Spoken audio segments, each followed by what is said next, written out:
It's not gonna be long before the staff are showing up on my front door and I wanna be ready. I've got Homer's fabulous flank steaks here. Aren't they divine? What's going to make these flank steaks just so tender is I'm gonna give them to Michael to flash grill over high heat. He'll take it no further than medium rare. And then when we slice it across the grain, that is going to make it just so perfectly tender. So first, I'm gonna slice up some onion and slice 6 cloves of garlic. I like to squash the clove of garlic with a knife just to move the skin, so then it goes back in. It doesn't actually crush the clove, but then the peel from the garlic just comes away easily. There we go, and I'm gonna sprinkle that on top. So when I do stir this once or twice, that garlic and onion will get underneath too once I'm doing the marinade. Now, I've got 3 sprigs of fresh rosemary. The fragrance of the fresh rosemary is immediately activated by pulling it off the stem and sort of crushing it between my fingers. And now for the marinade. So a cup of red wine vinegar. It's about 2 tablespoons of oil. A 1/4 cup of soy sauce. And I'm not going to add, there we go, salt or pepper to the marinade. I'm going to season, or I'll ask Michael to season the steak after it comes off the grill once we've sliced it. And that way the salt and pepper will get over all the meat entirely. And a couple tablespoons of Dijon mustard.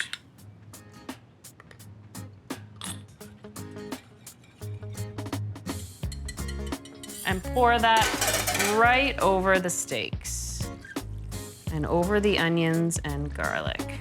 Ooh, look at that. Now, I'm gonna take a fork and I just wanna lift the steak a little bit to let that marinade get underneath. And then this is ready to go in the fridge. This is a lovely vinaigrette. I'm gonna capitalize on some of that onion flavor that I've got in the marinade, but I wanna make this pretty, so I'm going to make a red onion vinaigrette. I wanna add about 1/3 cup of roughly chopped red onion, and then it's gonna get pureed finely in the food processor.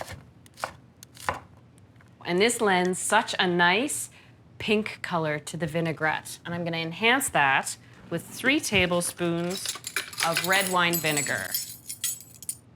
Now, the typical ratio for a vinaigrette is 3 to 1. 3 parts oil to 1 part vinegar.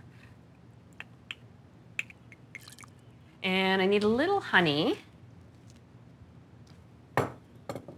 for sweetness to offset that sharpness of the red onion. So then it really balances the 2 flavors nicely. Just a teaspoon. And then a teaspoon of Dijon mustard. A little bit for the flavor, but Dijon mustard has this magical power of emulsifying. It combines the oil and the vinegar together so you get a nice smooth vinaigrette. And you only need a little bit. Now, I'm using canola oil in this recipe as opposed to olive oil. I used olive oil in that Mediterranean potato salad for the intensity, the flavor, and to compete with the garlic and the olives and the sun-dried tomato.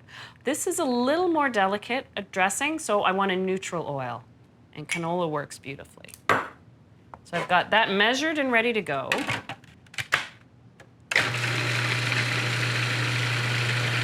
Let me get a spatula.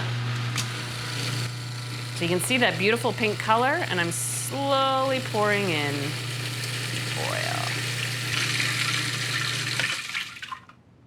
oil. And a great tip, if you've got a thicker dressing or say tender greens and you don't want the dressing to cling onto them, add a little tepid water to the vinaigrette at the very end and it lightens up the texture without compromising the taste at all.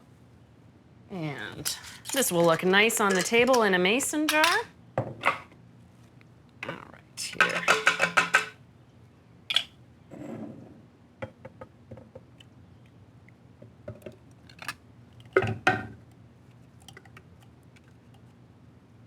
Get all that red onion in there. pop this in the fridge, and then I have time to do a little bit of decorating. It's time to have a party. So the last thing to do is put the flank steak and salad together. Now, Michael was really smart. He grilled off a flank steak already, just to medium rare, and we're letting it rest just so then it's nice and juicy as soon as we slice it. Michael, if I can have you do the next one up. Sure. And I've got your apricots. Oh, great, thanks. And then this way, too, we can put this in 2 batches. Yeah. So there'll always be fresh salad on the table. Now I'm just gonna slice up these last 2 apricots. They're warm, they've got a little char on them, and Michael grilled them on high heat for just a minute or 2. Dress these while they're warm, and they'll soak up some of that red onion vinaigrette.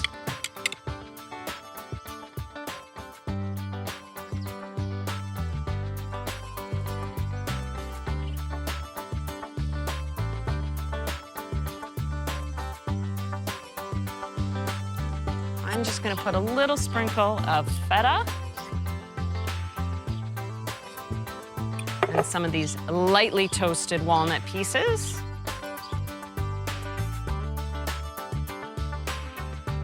Had I not had time to toast the walnut pieces ahead, I would have used something as simple as sunflower seeds to add the same element of nuttiness. That looks fabulous. We finish the slices of flank steak with a little salt and pepper on top. That way, every bite is perfectly seasoned.